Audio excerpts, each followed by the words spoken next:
All right, so get this. We're diving into pro tennis, but not for the volleys or backhands or anything. This deep dive is all about what fuels a champion. And we're going to be using a recent tennis.com article about Carlos Alcaraz's diet as our playbook.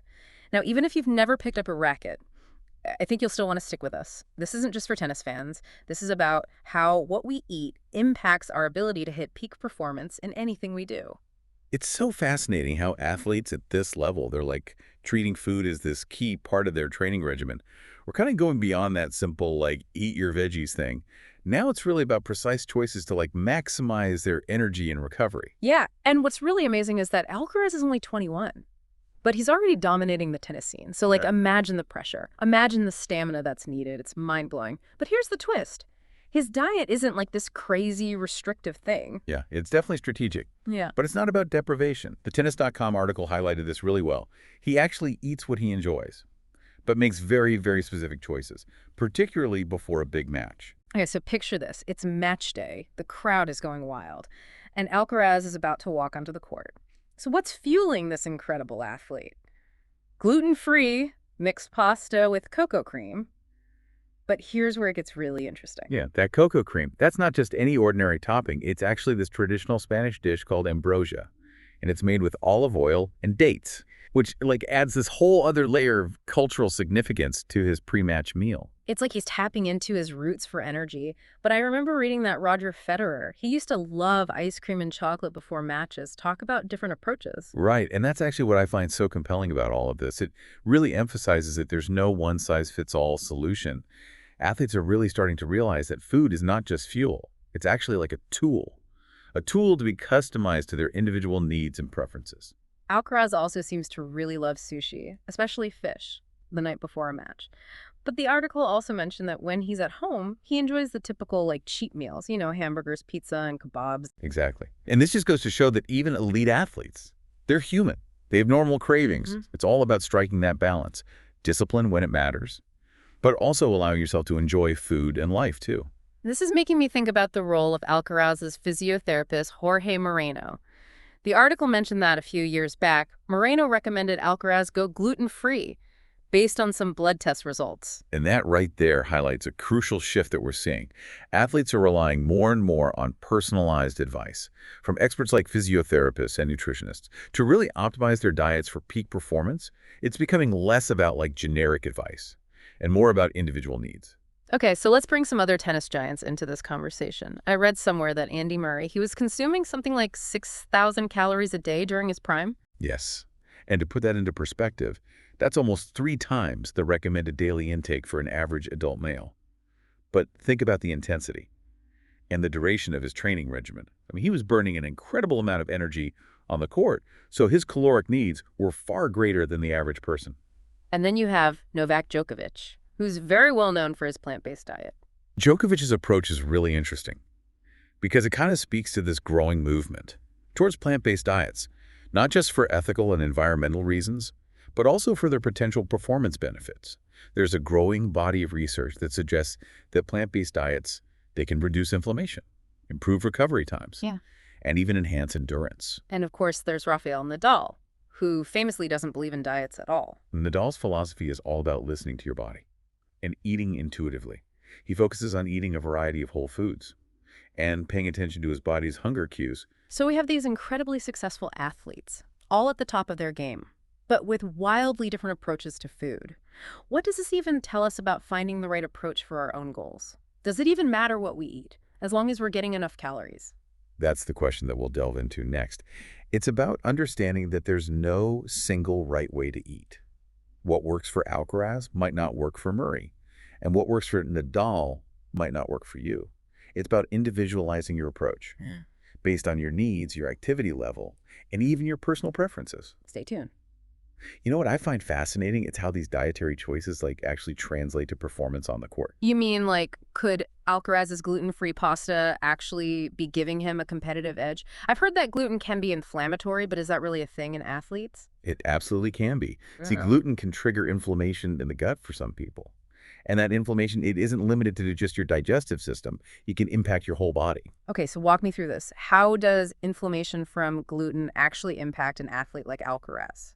Well, for starters, inflammation can hinder recovery. Like your body is busy fighting this low-grade inflammation, and that can delay muscle repair and make it harder to bounce back after intense training or matches. So it's not just about what he's eating, but also about what he's avoiding to prevent these negative effects. Exactly. And this ties back to what we were discussing earlier about personalized approaches. What works for Alcaraz might not work for everyone. Some athletes might not be sensitive to gluten at all, and they wouldn't see any benefit from going gluten-free. This is making me seriously reconsider my pre-workout snack. I usually just grab a granola bar, but now I'm wondering if that's actually helping or hindering my workout. That's a perfect example of how we can apply these concepts to our own lives. It's about paying attention to how different foods make you feel, both physically and mentally. If you feel sluggish after a granola bar, maybe it's time to experiment with something else. It's like we all need to become food detectives for our own bodies. But let's go back to Alcaraz for a second.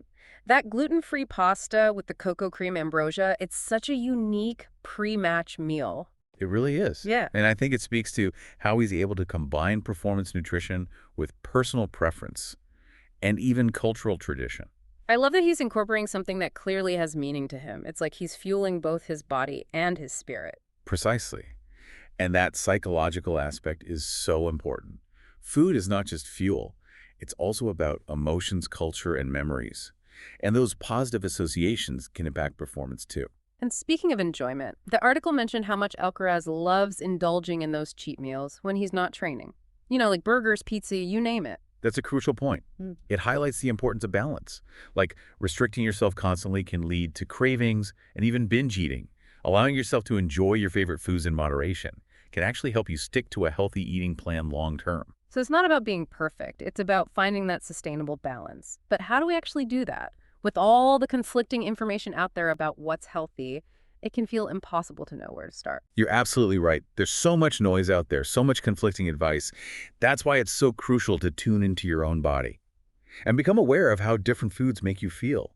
Do you feel energized after a salad or sluggish after a burger? Do certain foods affect your sleep or your concentration? Start paying attention to those subtle cues. So it's less about following rigid rules and more about developing that self-awareness and understanding what works best for you individually. Exactly. It's about becoming an expert on your own body. And that takes time, experimentation, and a willingness to listen to what your body is telling you. And I think Alcaraz's story is a perfect example of how that personalized approach can lead to incredible success both on and off the court. Absolutely. He's clearly figured out what works for him. And he's not afraid to challenge conventional wisdom. Remember, there's no one-size-fits-all solution when it comes to diet and nutrition.